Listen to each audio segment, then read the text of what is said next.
Hello, my name is Serena Ulibari, and I'm the editor-in-chief of World Weaver Press. We're a small press that does fantasy and science fiction books. The noise in the background is my corgi. My office assistant named Einstein. He'll probably be making noise in the background, but here he is. Say hi. Say hi. Okay. So this is my home office in Albuquerque, New Mexico. Back in December of 2016, my office bookshelf was getting really crowded.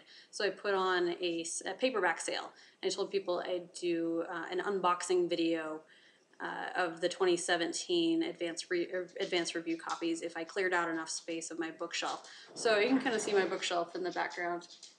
Here there's a lot more space in it than there was in December. A lot of that is because of the sale. We definitely sold some books because of that. And it's also because of Goodreads giveaways that we do and sending out review copies and all that. But in any case, I got a lot more space than I needed, so I thought I'd make this video.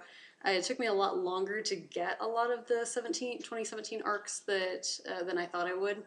But hey, better late than never. I've got a big shipment today that I haven't even looked at. I remember what I ordered a few weeks ago, but it has been a few weeks. So I know there's at least one book in here that we haven't officially revealed the cover for, so if you're watching this, you'll get to see what's coming up in a couple of weeks. All right.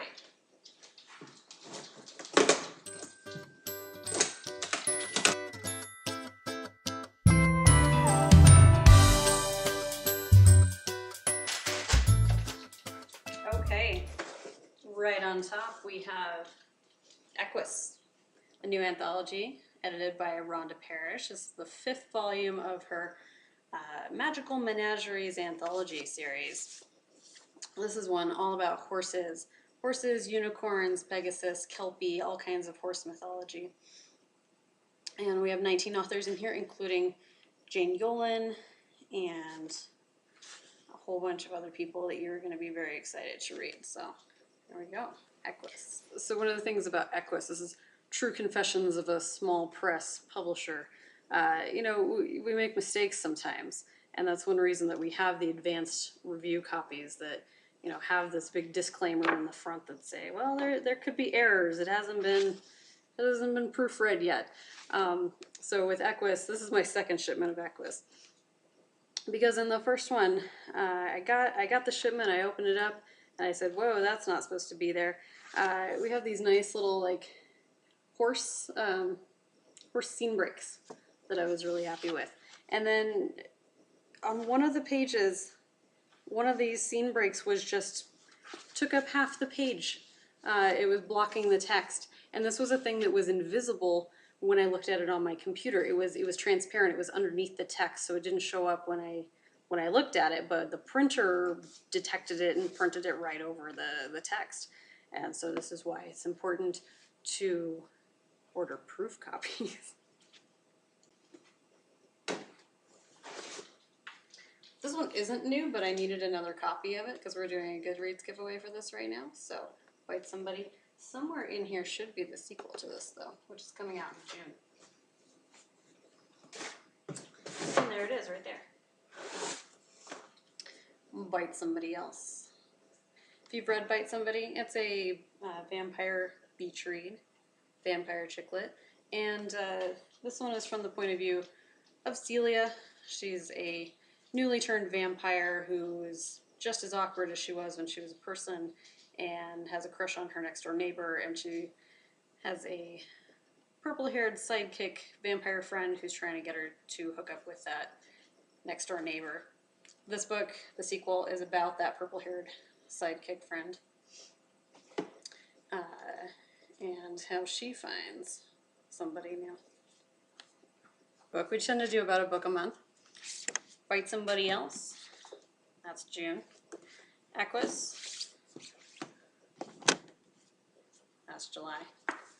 And then August, this is the one no one's seen yet. We haven't officially revealed the cover for it. Actually, this is the first time I'm seeing it in the flesh, in the paper as well. This is a very unique fantasy. I'm just going to read the back cover because it does a pretty good job, and it's a little difficult to describe. It's fantasy, but it's in kind of a more modern style world where they have cars and they're in a pool and they have raves and things like that. There's also magic.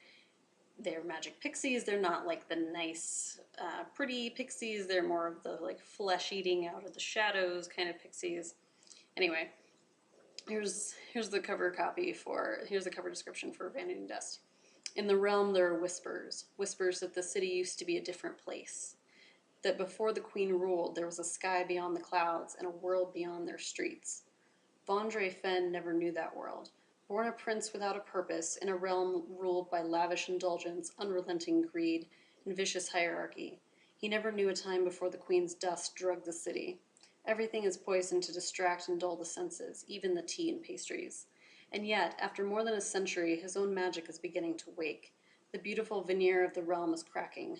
Those who would defy the queen turn their eyes to Vaughn and the dust saturating the realm. From the carnivorous pixies in the shadows to the wolves in the streets, Vaughn thought he knew all the dangers of his city. But when whispers of treason bring down the fury of the queen, he'll have to race to save the lives and souls of those he loves. So, ready for the cover? No one's seen this yet. You get to be the first. Vanity and Dust, Cheryl Lowe. This is our August book, August 8th. From Movie for Press. I've got a whole stack of these. Bunch more Vanity and Dust. Vanity and Dust. Another Equus. I never stack them all together. They kind of mix and match. Okay, I'm going to show you a magic trick. Are you ready? Okay, so I have this big stack of books, right? Little pretty books. Big stack of books. Okay, watch closely, look, watch closely. They turned into mail. Well, a lot of these books do go on my shelf. Most of them, especially because they're advanced review copies, they go right back out into the mail. I order them so that I can put sell sheets, press releases, maybe bookmarks or other personalizations in them, and then I send them right back out to reviewers and Goodreads, giveaway winners, other giveaways as well. So when they're review copies, they don't sit on my shelf for very long. Well, this is my first unboxing video. If you liked it, let me know. Maybe I'll do another one. Maybe I'll even figure out how to do it better. If not, if no one looks at this, if everyone ignores it, well then never mind. I'll spend my time doing other stuff. But in any case, thank you for watching. Thank you for supporting small press. And thank you for reading.